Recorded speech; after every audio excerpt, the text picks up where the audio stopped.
fine?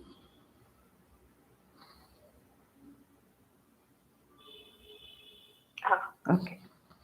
Thank you. Yes, Bhaja. Yeah.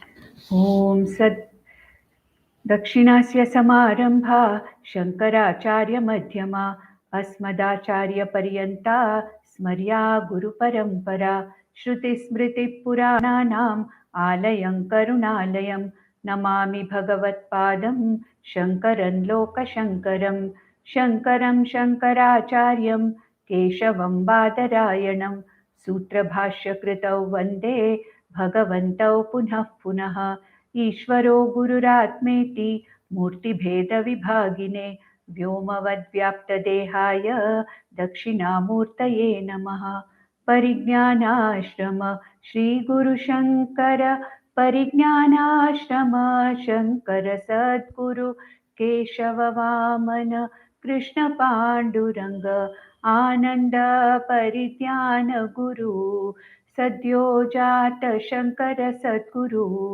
गुरुर्ब्रह्मा गुरुर्विष्णु गुरुर्देवो महेश्वरः गुरुः साक्षात् परब्रह्म तस्मै श्रीगुरवे नमः ॐ सहना भवतु सहनौ भुनक्तु सह वीर्यं करवावहै तेजस्विनावधीतमस्तु मा विद्विषावहै ॐ शान्ति शान्ति शान्तिः. In the last session, we successfully completed one of the most beautiful Upanishads we have in our Shastra, Kathopanishad. And after that, now, with the grace of our Paramapuja Sadyojata Shankarashram Swamiji and our entire Guru Parampara, with their grace, I have been asked to take a few Advaita Stotras of Adi Shankaracharya. About 6 or 7 Advaita Stotras I'll be taking. What are these Advaita Stotras?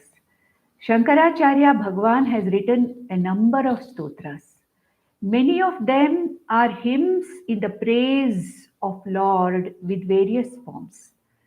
That is Ishvara, Saguna Ishvara, in various forms. There are stotras which are written for the purpose of puja and upasana, for the sake of worship, for the sake of japa. Lot of these stotras are written by Adi Shankaracharya. At the same time, Bhagwan Adi Shankaracharya has also written a number of stotras which have the ultimate meaning given by Vedanta.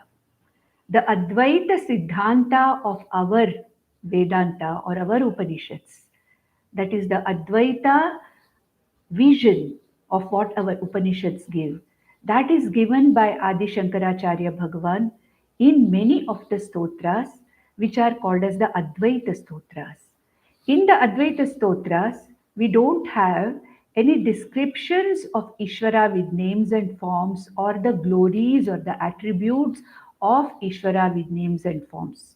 And there are no Ishta Devata descriptions there, but it is entirely what has been talked about by us in the last 3 texts, that is Bhagavad Gita and Viveka Chudamani 108 verses and also Kathopanishad, where we saw a beautifully given central message of Vedanta, where we have the central message of all our scriptures, especially the Advaita Vedanta. We need not say Advaita Vedanta because Vedanta itself gives the real picture or the central or the core teaching of the Upanishads, which is nothing but Advaita. What is the teaching? What is the content of the teaching of our scriptures or Vedanta?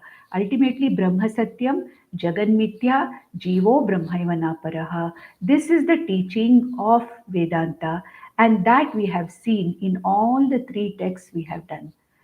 And our Pujya Swamiji wanted me to kind of do a revision of whatever we have studied with the 3 big granthas which we have studied so far. You got a taste of a Prakarana Grantha in Viveka Chudamani. You got the taste of an Upanishad in one of the most beautiful Upanishads, Kathopanishad. And of course, the entire Moksha Shastra from the point of view of Lord Krishna in Bhagavad Gita.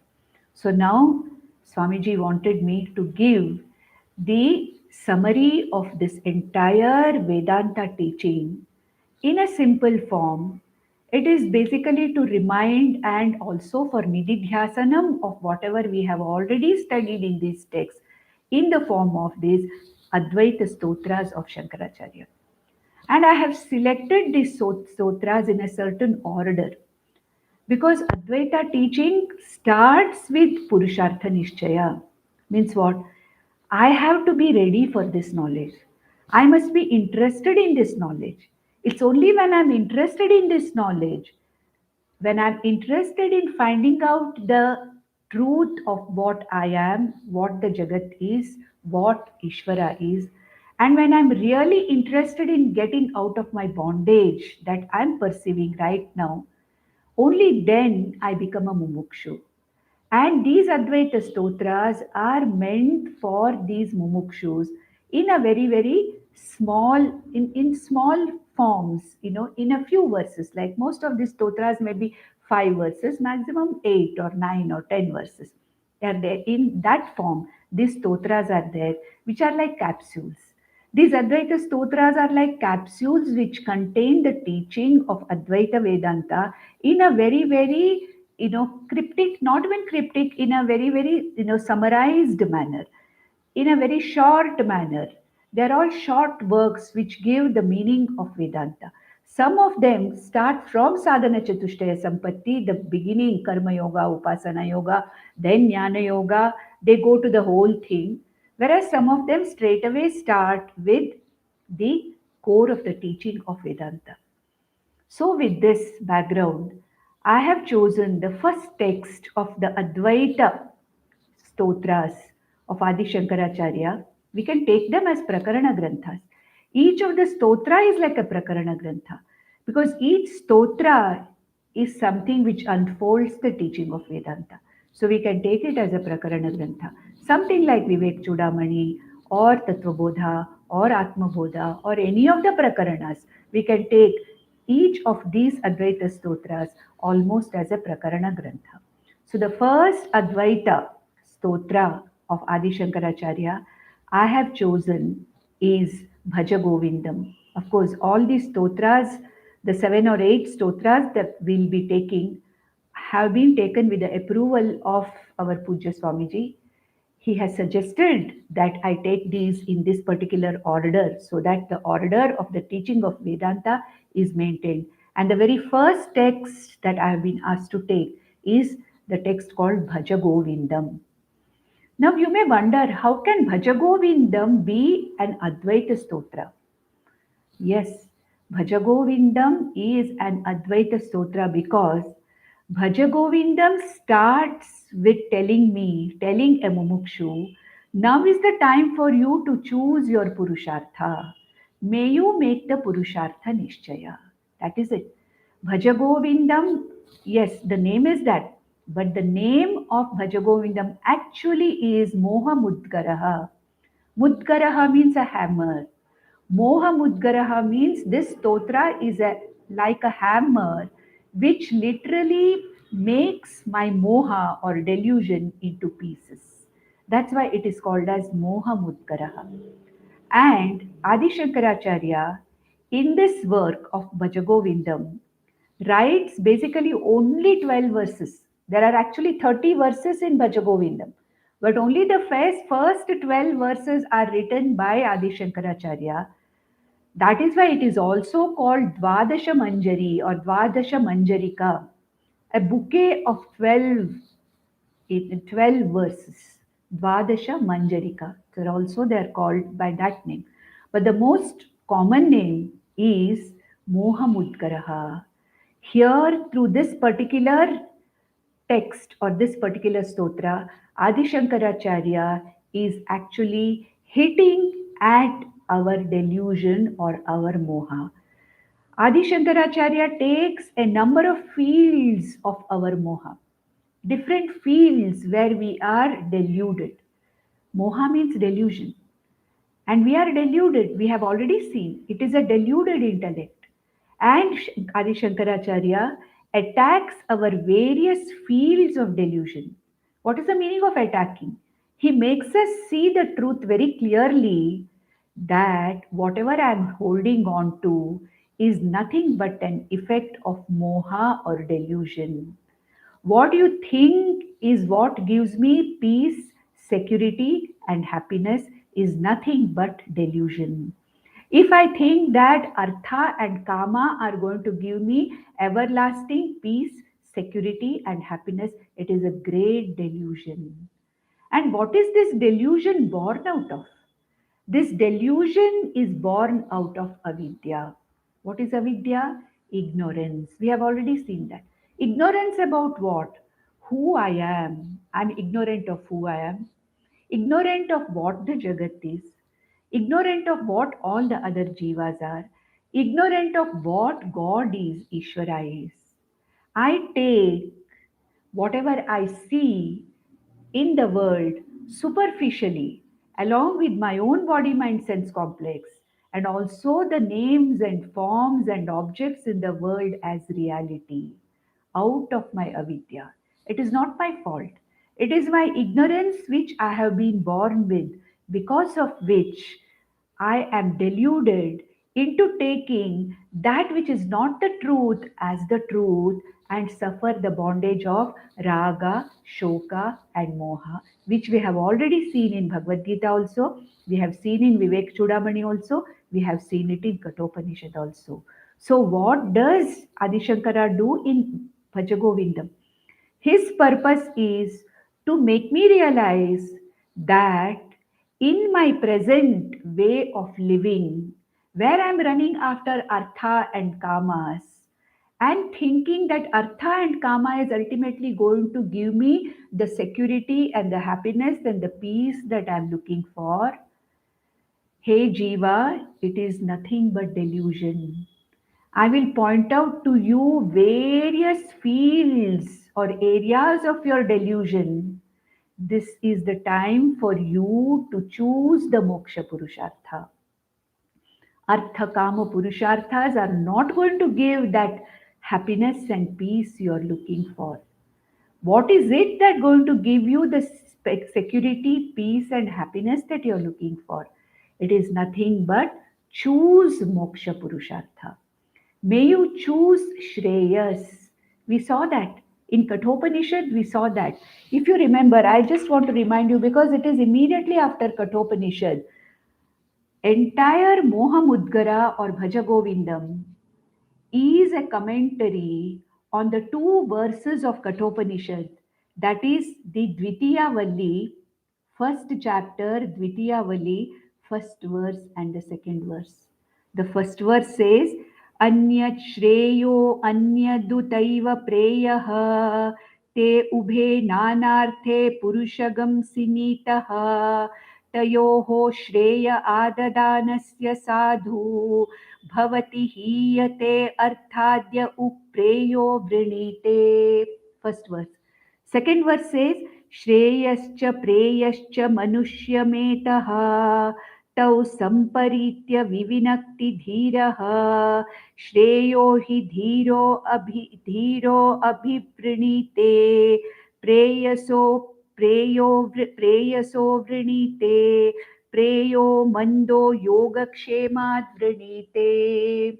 I'm not going to give the description or the details of this.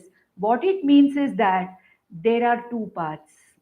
There is a path of Shreyas, which is called as Moksha Purushartha, which is going to ultimately free me from my bondage. There is another called as the prayas or the prayo marga, where I go after fulfilling temporary desires, temporary fulfillment, ephemeral fulfillment of my desires in the form of artha kama. And Yamadharmaraja says, Hey Nachiketa, a human being has a choice. A human being, unlike animals, has a choice. What is the choice we have? We can select. We can choose one over the other. That is the reason for our conflict, basically. When anybody has a choice, there is a conflict. because I don't know which one I should take, which one I should leave. What should I do? What should I not do? So when Bhagwan has given us a choice, should I choose the Prayo Marga and go after Arthakama and ephemeral material results of these Arthakama pursuits?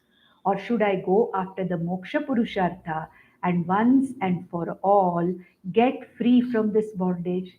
Yamadharmaraja says there in these two verses that a human being has a choice. I have a choice to decide whether I have to be a prayorthi or a shreyorthi. And these two are two different divergent paths. I have to make a purushartha nishchaya. I have to make a decision as to which purushartha I am going to go after. Is it Arthakama Purushartha or is it Moksha Purushartha that I want? Is it the prayas that I want? Is it the shreyas that I want? And what are the problems with prayas? What are the problems with shreyas? Not problems. What is the advantage of shreyas? Difficulties associated with Shreyo Marga also we have seen in Kathopanishad. The ultimate advantage of Shreyo Marga we have seen. What happens when I go after the Preyo Marga in the form of Arthakama Purusharthas? That also we have seen in Kathopanishad. And these two verses of Kathopanishad are going to be elaborated in Bhajagovindam or Moha Mudgaraha, which is the real name of Bhajagovindam. And this Bhajagovindam starts with this name called Bhajagovindam because this is the beginning of the stotra. So the other name for this work is Bhajagovindam because it starts with those particular two words. Now, what is the meaning of Bhajagovindam? What is the meaning of Govinda? Choose moksha. Here, Govinda stands for God, Lord, Ishvara, Brahman, or moksha. See, in a small text like Bhajagovindam, which we chant very regularly, we see it very regularly being chanted everywhere, but we don't know that it is an Advaita Grantha. What is the meaning of Bhaja Govindam? Bhaja means choose. Bhaja, choose Govindam, Moksha Purushartha. May you choose Moksha Purushartha. May you make a clear decision on the Purushartha Nishchaya. Krishna told Arjuna, Vyavasayatmika buddhihi ekeha kurunandana. What is Vyavasayatmika buddhi? What is it that I want? I want temporary results, ephemeral results, continue to live in bondage, come again and again in every cycle of birth and death, or I want something which will completely release me from all my bondage here and now, and I don't come back into the cycles of birth and death again. This is what is called as the Purushartha Nishchaya. And Shankaracharya Bhagavan says, Bhaja Govindam. Of course, Govinda is a name of Bhagwan Vishnu who took avatara in the form of Krishna also. And Govinda has many meanings. Gam Vindati Palayati iti Govinda. Govinda means Gam, means the one in Krishna Avatara who protected the cows and nourished the cows. Gam Vindati Palayati. The one who protects, the one who loves and protects cows in the form of Krishna Avatara. That is one meaning of Govinda. Then Go also means earth. So Gam Prithvim Vindati Palayati. In the avatara of Varaha avatara, Bhagwan Mahavishnu actually released Mother Earth from being a prisoner of one of the Rakshasas. So what did he do? Varaha avatara Rupena, he protected the earth. So go means here earth also. There are different meanings for the word go. Go means cow, so Krishnavattara Rupena, so Govinda. It is named for Vishnu also, Prithvim Vindati Palayati iti. Go also means Indriyas. Govinda means the inner essence of all our Indriyas. We have already seen. What is the inner essence of all our indriyas? Consciousness, nothing but this Brahman, this Atma. So the ultimate meaning of Govinda is this Sakshi Chaitanya Atma.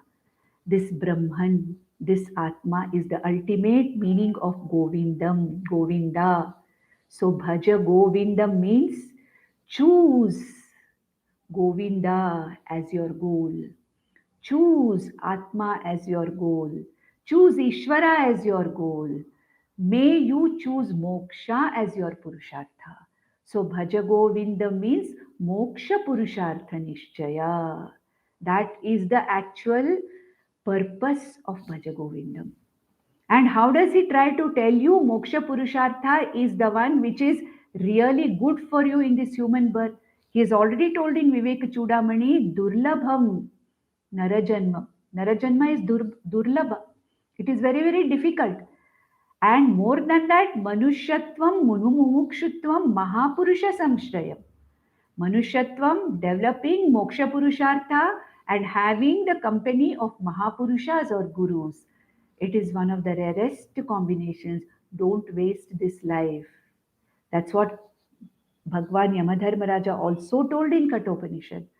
Let a human being who has got this life not waste this life on Arthakama Purusharthas, coming back again and again and again and again.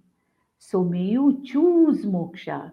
May you choose Govinda. Therefore, Bhaja Govinda means choose moksha. Choose Atma. Choose Brahman as your Purushartha, as your goal. So this is goal setting. Bhajagovinda means setting my ultimate goal as moksha. And as I said, the first 12 verses are Adi Shankaracharya's writings. After that, his shishas got so much, kind of charged up that they wrote something like a small kind of some verses, maybe about 18 verses or something, which talk about the same thing that Bhagwan Shankaracharya has written, but they are going to talk about that in their own way. So we can divide it into two parts. The first part is the first 12 verses and the ending 13th verse, which talks about Dvadasha Manjarika, which is Bhagwan Shankaracharya's text. We'll see that. And then the other ones, the second part written by Shankaracharya's Shishyas, we can go quite fast with them because they are exactly what Bhagwan Shankaracharya says in this first 12 verses. So let us read this. It's nice to chant also. And in various ragas, Bhaja Govindam is chanted. It's almost chanted like a bhajan, like we chant it sometimes like a stotra. And there are very, very revered musicians like M.S. Subbalakshmi who have sung Bhaja Govindam in the Carnatic classical music style, beautifully sung. So we have different ways of chanting. So I will be chanting it the way I'll be chanting now. So, Bhaja Govindam, Bhaja Govindam, Govindam Bhaja Mudhamate, Samprapte Sannihite Kale, Nahi Nahi Rakshati Dukrinkarane. So, what really made Adi Shankaracharya write this Dvadasha Manjarika or Mohamudkaraha?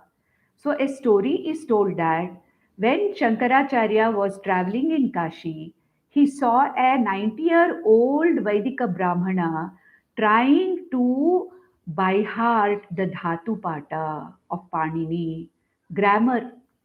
One of the most interesting and one of the most difficult grammar is Paninian grammar, which is learnt by many people. Now also there is something called in that called as the Dhatu Pata, or the verbal roots are given, and how the roots become really into words and all that.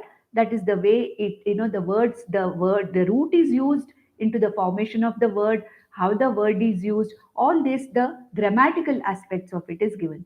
And Shankaracharya finds this old man trying to memorize the Dhatu Pata. Nothing wrong. Nothing wrong in studying the grammar. Nothing wrong in by hearting the Dhatu Pata. But there is something more which is going to permanently release me from this bondage. And hey, Brahmana, you are already 80 plus or 90 plus with your, whatever is your death is coming near. And this is the time where you have to be Bhajagovindam. Moksha purusharta should be your purusharta nishchaya. Why are you wasting your time in aparavidya? Grammar is good, there is no doubt. I'm not saying that the language should not be learned. It's a wonderful language. Sanskrit grammar is a wonderful thing. But then ultimately, what Adi Shankaracharya is telling is, it is ultimately aparavidya. And therefore, how long are you going to hold on to this aparavidya? Come to paravidya, come to Brahman, come to Moksha Purushartha, come to Shreyo Marga.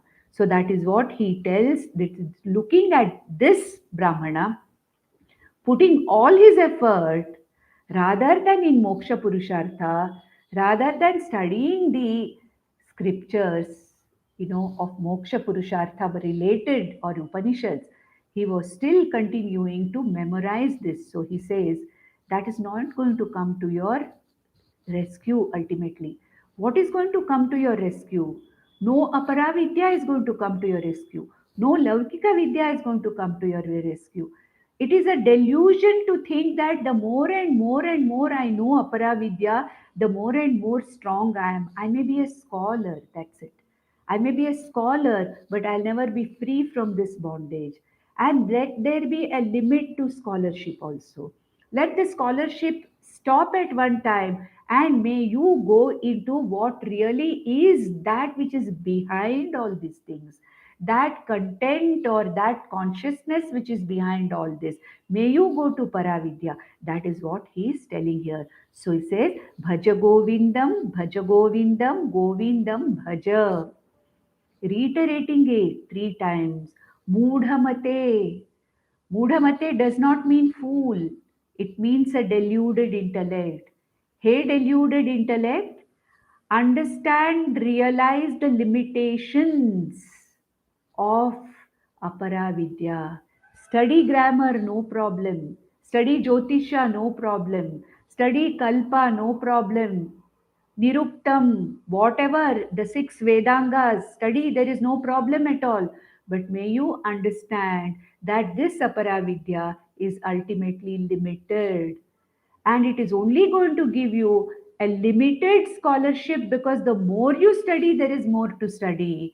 And nobody can say that I am an expert in grammar, Sanskrit grammar, because there is so much to know. So the scholarship does not really end anywhere. Therefore, he says, Govindam Bhaja Moodhamate. Hey, deluded intellect, may you come out of this delusion that scholarship is going to free you from your bondage and give you something. Study of Shastra, which is in the form of Aparavidya, has its own limitations. There are two things, Paravidya and Aparavidya. Brahmavidya is Paravidya, and all the other things, Laukika Vidyas and all the other things, are called as Aparavidya. And also the Vedangas, the six Vedangas associated with our primary scriptures, Vedas, are also called as Aparavidya. Therefore, hey Brahmin, try to get out of this craze for scholarship. So he says, Govindam Bhaja Moodhamate. Then, Kale Sannihite Samprapte.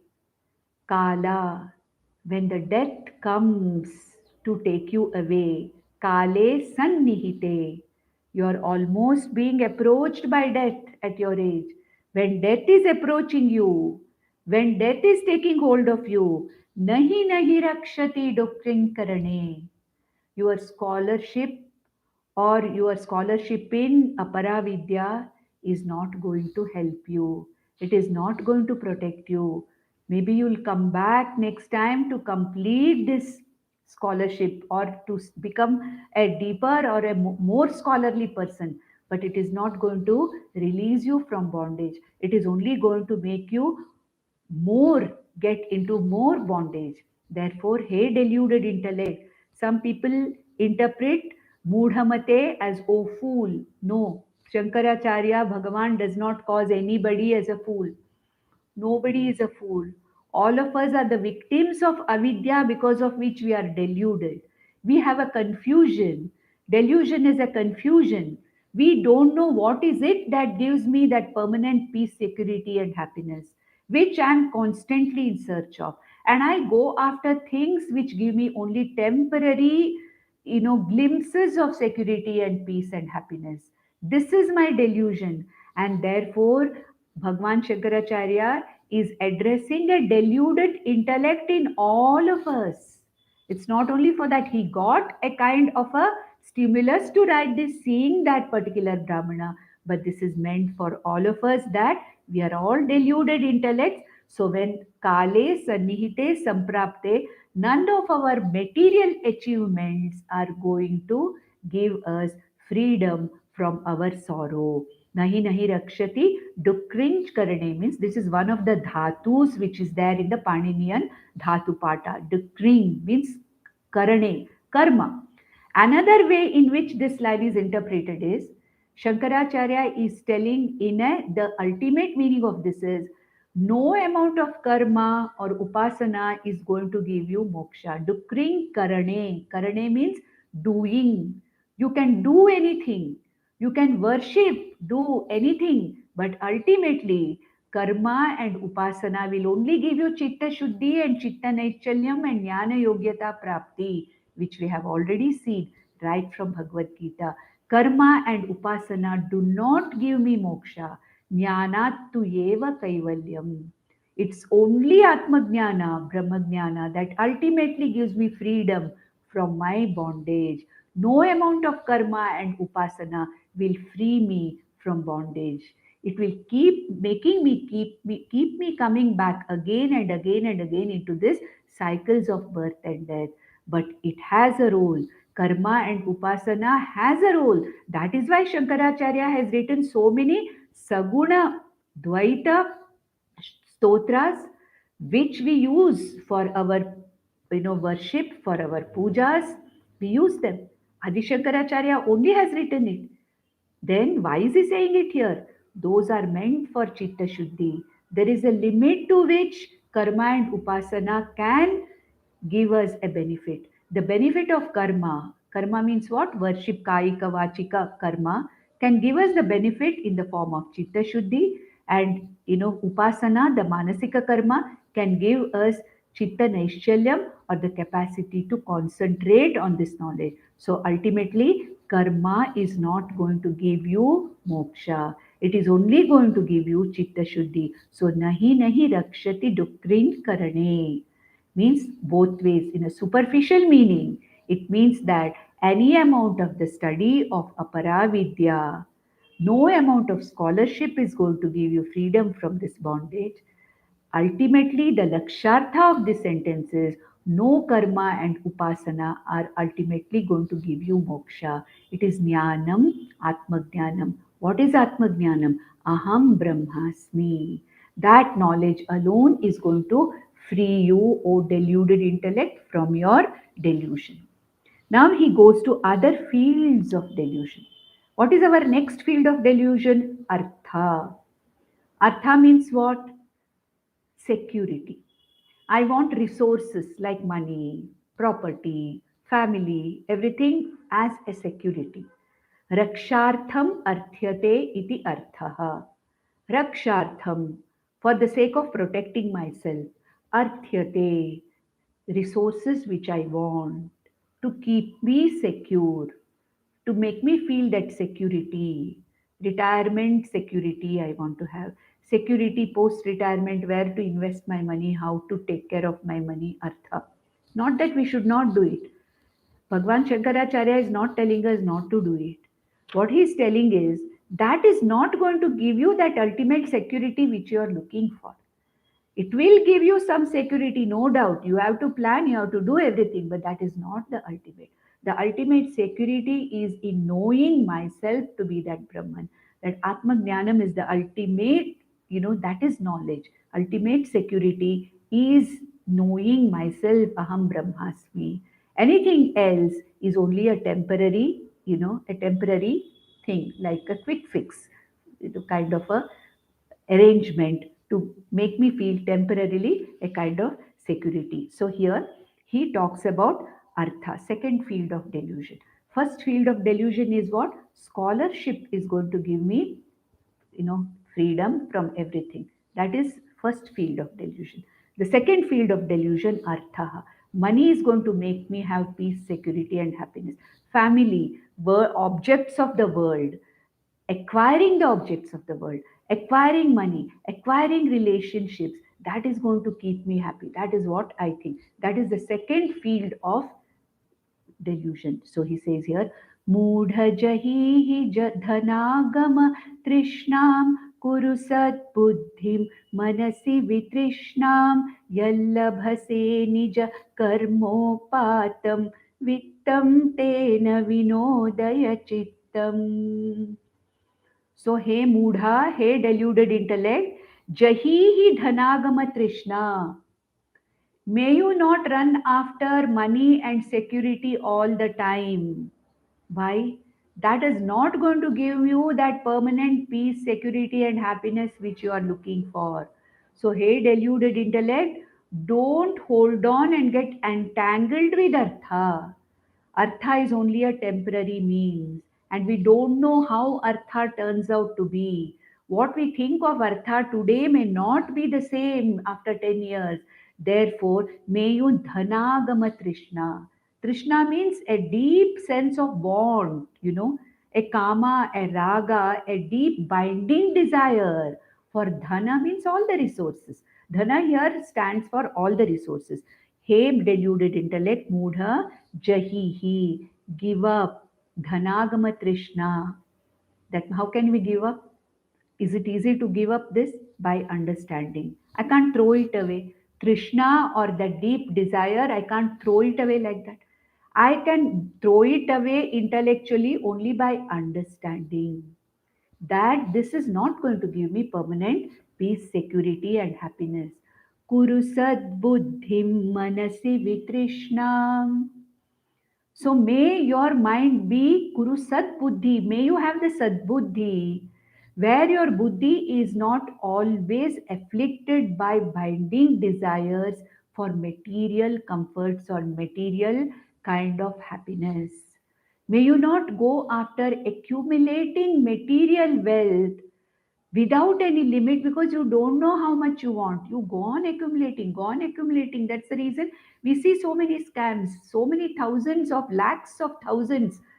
That means what? A human being does not have any kind of satisfaction or trupti out of whatever he has, how much ever he has. So he says, Kuru Sad Buddhim Manasi.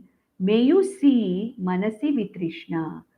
Do what is necessary. Let there be sufficient. But don't go after it all the time as if dhanam means all the resources, is the ultimate happiness in life. Don't go after that. Our scripture says dhanam dharmartham. If you have money, if you have resources, use them for yourself, but don't hoard. Share it with other people also. Dhanam dharmartham yajna dana tapaha, Krishna said. Pancha mahayajnas in the form of yajna, dana, tapas, karyameva. Yetani karyameva. Yajna, dana, tapas you have to do. And how can a person who doesn't have anything do yajna, dana, tapas? If you have been lucky enough that God has given you, Ishvara has given you sufficient wealth and resources, may you have the Sadbuddhi not to go after it. Be happy with whatever you have and share it with others in the form of Panchamahayagnyas, Yajna Dana Tapas. Yallabhase nija karmopatam. Whatever you have earned dharmically by doing your swadharma, may you be happy with that, with your swadharma. Whatever is your swadharma, and whatever with that swadharma you have earned dharmically, yal labhase, that which is available to you, nija karmopatam, according to your swadharma, whatever you have earned, vittam tena vinodaya chittam, whatever comes with that dharmic earning following your swadharma, May you be happy with that. Don't go after what you don't have. Try, no problem. But then let that not be your main intention in life. Let Artha be not the main Purushartha, because however much you have, you'll go after it. You'll not be satisfied. No, vittena na tarpaniyo manushaha nachiketa. 8-year-old boy says that. When Yamadharma Raja tries to kind of give him all kinds of things and says, don't ask for this Atma Dhyana. Pralobhanam, when he does, what does Nachiketa say? He says, Vittena na tarpaniyo manushaha. A human being is never satisfied with whatever he has, however much he has. Therefore, whatever you are offering me, hey Yamadharma Raja, I'm not interested in that. I want that permanent peace, security, and happiness, which I know that you know what it is, and I want you to teach me. That's what he has. So here he says, Vittam tena vinodaya chittam. So Shankaracharya is pointing the limitation of Artha Purushartha here. The next verse, he talks about the limitation and delusion which we have over in the field of Kama Purushartha. Kama means desires, binding desires, and Artha and Kama go together. You can't go after Artha without a desire for Artha. And there are Kamas for pleasures of life. They are also called as kamas. Some of these kamas may be acquired kamas, some of the kamas may be natural kamas. And here Shankaracharya is going to talk about the natural kama or the desire which occurs between a male and a female. What he says is, you cannot do anything about this natural karma, which is Ishvara given, which is actually programmed in you for the sake of continuation of the genus. This natural attraction between a male and a female, that karma, it is there. You cannot get rid of it, but you can manage it. All the other binding karmas, you can get rid of those karmas because they're acquired karmas. You can get rid of them. An acquired karma, I can get rid of. But a natural karma, I have no control over it. But then that karma, I can actually have some kind of a nigraha on it. I need not go after it every time it is there. I can have some kind of a nigraha on it. I can have some kind of a management of my natural karmas. That is what he is telling here in the third verse. Nari sthana bhara nabhi desham drishtva maga mohavesham yetan mamsavasadi vikaram manasi vichintaya varam varam. So, an attraction of a male, a karma of a male for a female, or the female for a male, drishtva, having experienced that karma, maga moha vesham, ma aga maga. May you not get under the grip of that karma, where you are willing to do anything to fulfill that karma. May you not come under the grip of that karma. That is why our scriptures have given the grahastha to us, so that these natural karmas can be in a dharmic way fulfilled. So don't get under, don't get completely overwhelmed. You can't do anything about the natural desire for the opposite gender. That's not possible to do anything about it. So Nari Sthanabara Nabhi Desham Drishtva. Seeing the body of the male or female, Ma Aga Moha Vesham. Don't come under the delusion that the pleasure out of this is going to be permanent. It is only a temporary desire fulfillment.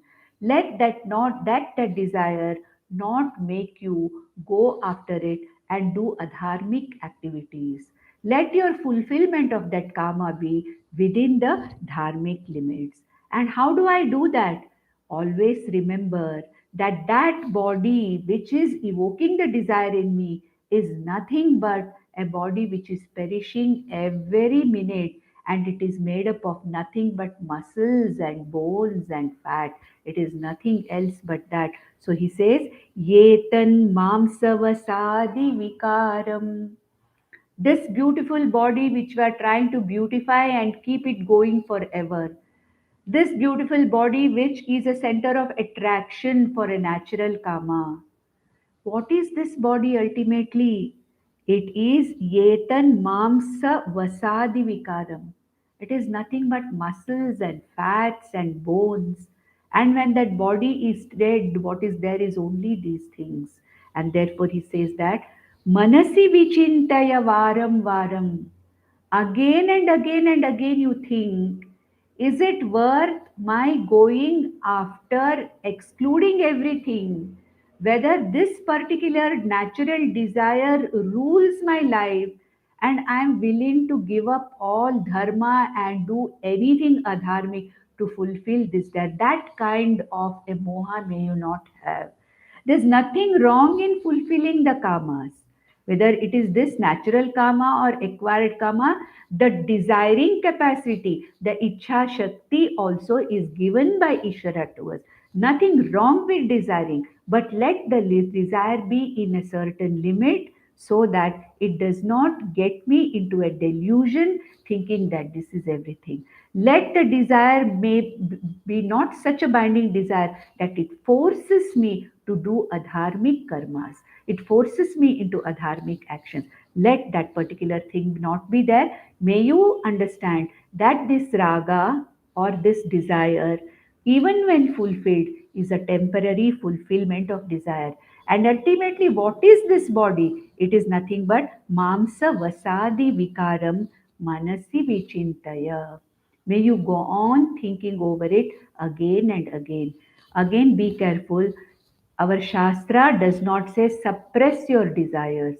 It just says think over your desires. Let any desire not be a binding desire.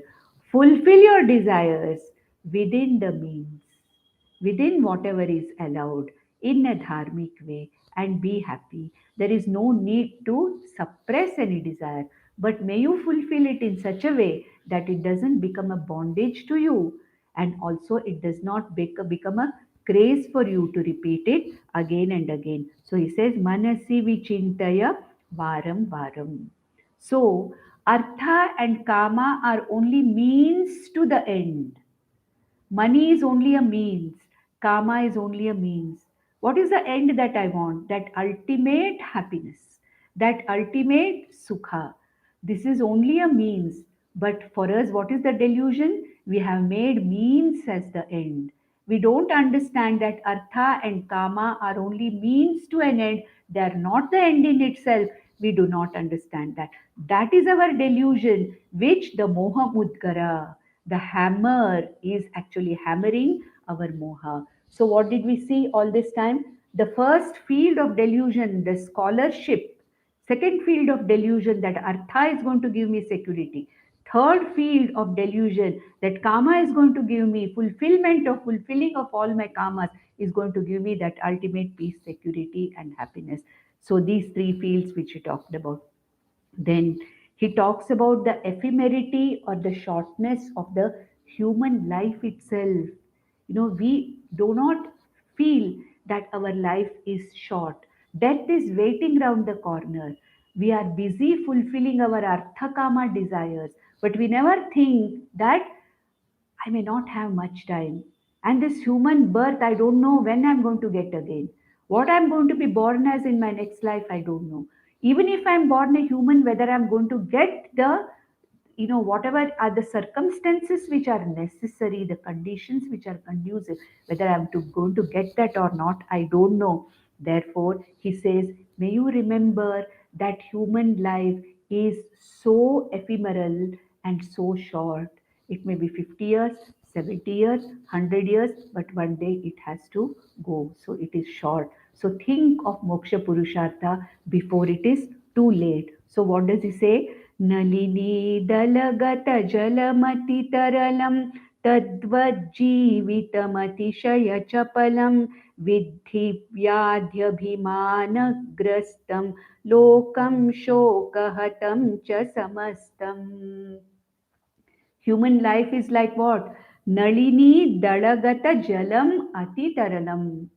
On a lotus leaf in a pond, if there are drops of water, how those drops of water are moving here and there, and they may fall off in the pond.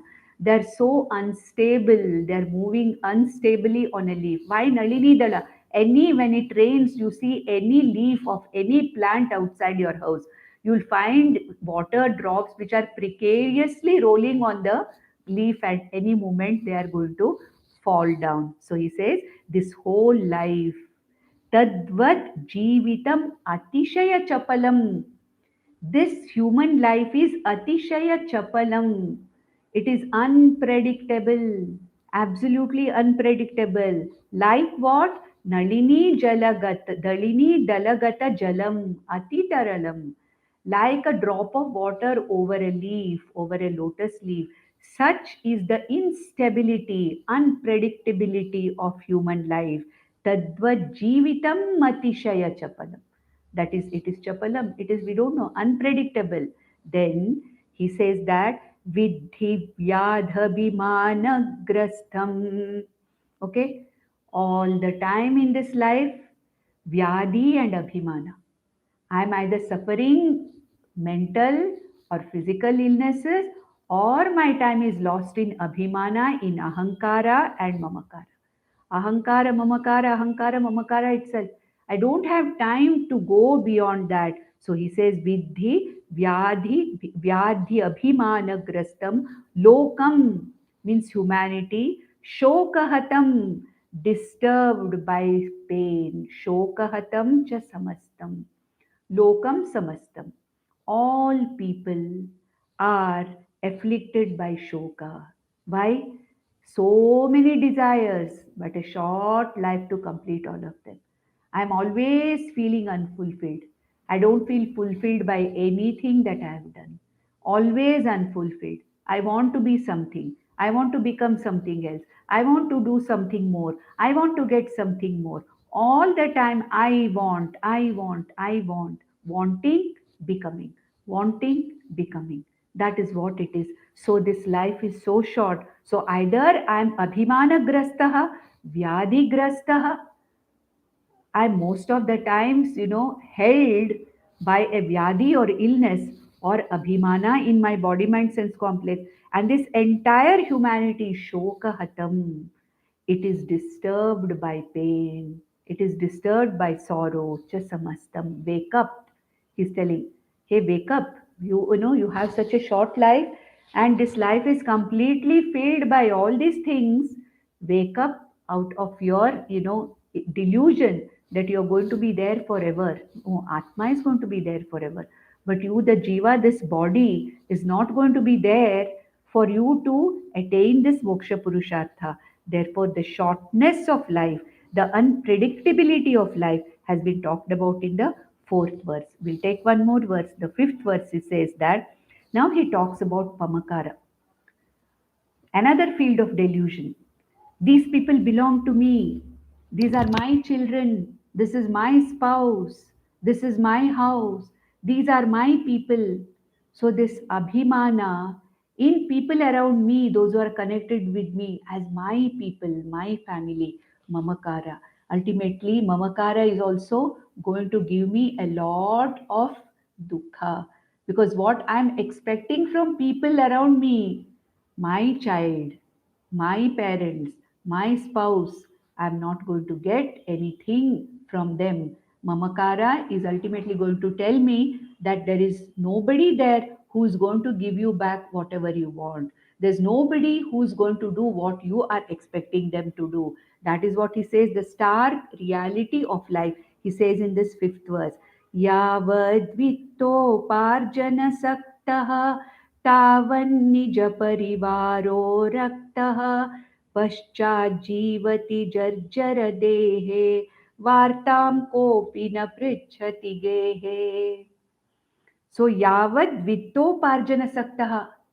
As long as I am able to provide for the so-called mama, my people, vittoparjana saktaha, as long as I am able to earn, as long as I am able to provide resources for the so-called mama, my, Mamava, like Dhritarashtra said, what are my people doing and what are Pandavas doing? So my people, my family, my relatives, as long as I am a provider, as long as I am a utility to them, as far as I am useful to them, they will be happy with me. They will care for me. Tavan nija parivaro raktaha.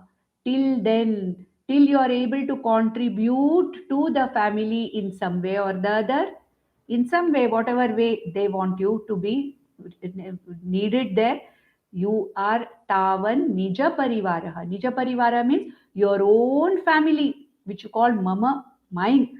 They are interested in you. They will at least ask you. They will find out what you need. But what Shankaracharya says is, Paschat jivati jarjara dehe. When I have outlived my utility, when I am no longer able to contribute to the people whom I called mama, when I become a burden on the very same people where now they have to take care of me, they have to look after me, what happens then? Vartam kopina prichati gehe. In my own home, in my own house, my own people for whom I have done so much all my life, nobody will ask you how you are. As a sense of duty, they may do something for you as a sense of duty, but not out of wanting. And there are people where they don't want to do that with sense of duty also, where we find that old people are being abandoned in various places.